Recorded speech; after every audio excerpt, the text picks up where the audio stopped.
Welcome back, Slay Bays. We're here with the silk press video. What you're going to do is try to towel blot the hair as much as possible. You want to get all that water out, especially from the scalp, because that's going to revert back easily. So you want to try to get as much water as you possibly can with your towel out. My client has has a lot of hair, so it does take a little bit longer to be able to get all of it dry.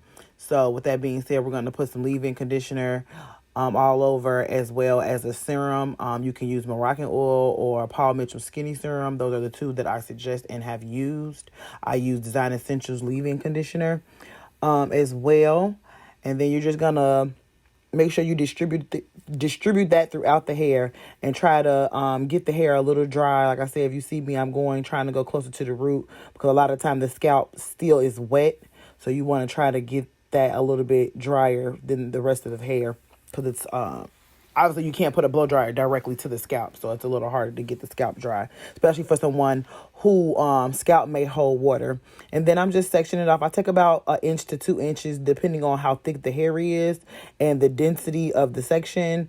So that would determine how big I make the section first. So a client whose hairs might be thinner, I may be able to go halfway through their hair, because the hair is finer, so it's not as much to grab and as much to get dry. So you're going to work from the ends up to detangle, and then we're going to stretch blow dry. So you're going to stretch the hair out and kind of like fan the hair to a certain extent, and get it maybe like 85% dry before you go in with the powder brush. And as you can see, I'm going in making sure that scalp is dry, because if your scalp is not dry, by the time you come back to flat iron, it has reverted. And the main thing and foundation of a good silk press is a fabulous blow dry.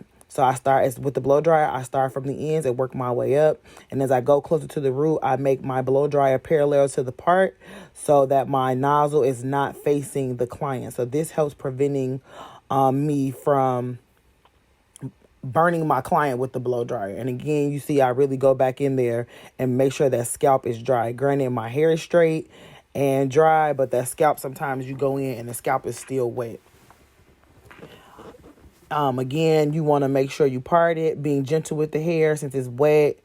Don't be too rough. You don't want to hurt your client. You shouldn't be burning your client with the blow dryer. You should always be pointing the nozzle away from the scalp so you don't burn them, and take your time getting through sections, especially with your clients that have a tighter curl pattern or thicker hair and things like that. You want to try to be gentle as possible, especially if they're a little tender headed. So you most definitely want to make sure you're being gentle as possible. Tension is key when it comes to a good blow dry. So you detangle from the roots to the end. Once again, I wanted to show you twice, just in case I might have missed anything from the first go round. Again, we doing the same thing. Start from the ends, work your way up until you can completely get that brush through with ease.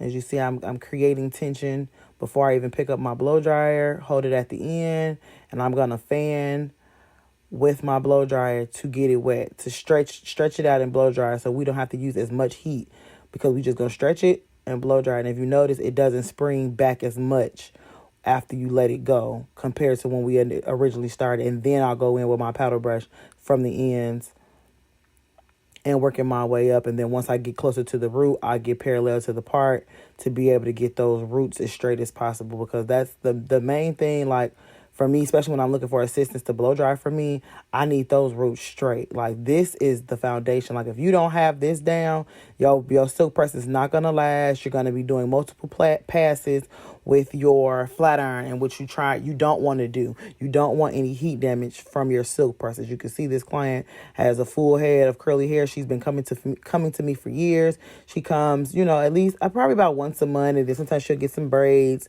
and things of that matter. And you see, she does not have any heat damage whatsoever. So the main thing to that is to get the blow dry as straight as possible. That is your straightener, is your blow dryer. So when you go in and start flat ironing, you try to take paper thin sections. Again, that's dependent on the thickness of the client's hair, and you're gonna put a little tension while you're flat ironing, and you're only gonna do one pass and chase it with the comb. I know that wasn't a great view because my arm is in the way, but I do have, a couple more views of me flat ironing, so you can see I put a little tension on the hair before I flat iron, or you're kind of pulling more so than anything, not like yanking, but just a little pull.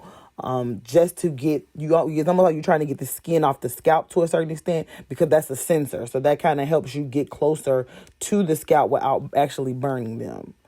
And you just chase it with the comb one time, one pass. That's it. You should not be going several passes over the hair, because that is what creates heat damage and people to lose the curl pattern. So you just want to be very careful that you only do one pass. I use Babyliss Titanium Pro. That is a 2-inch plate.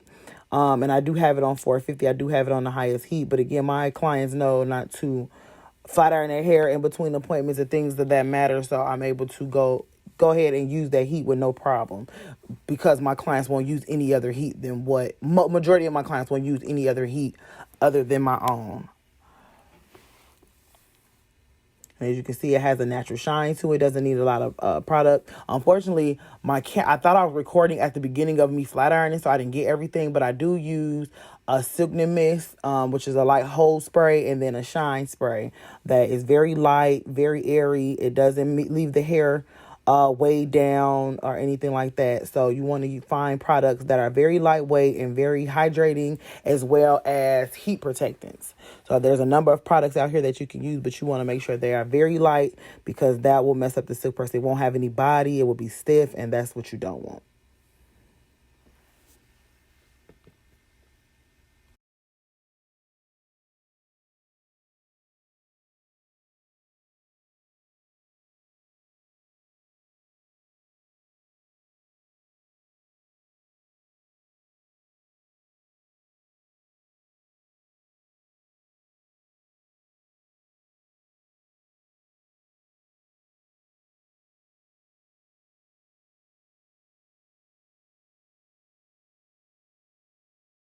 Now that we have the whole head flat iron, as you can see, it's nice and shiny, very bouncy, not volume, but it's very bouncy and shiny.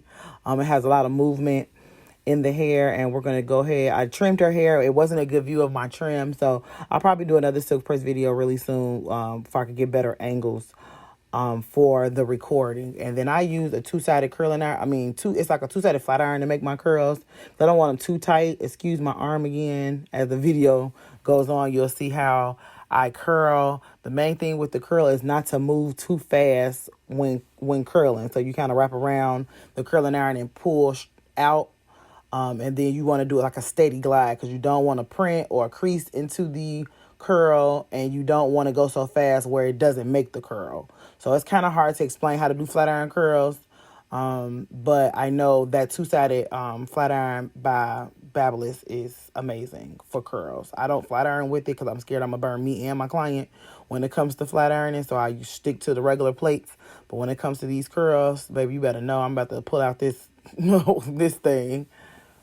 And I proceed to go, all the way up to the top of the head and finish out the style. I hope that this video helped you guys. It's going to continue on. The video is going to continue on to the end. But I hope this helps. Please let me know if you have any comments, suggestions, questions, anything like that. Please like, subscribe, and comment. But until next time, I see you guys.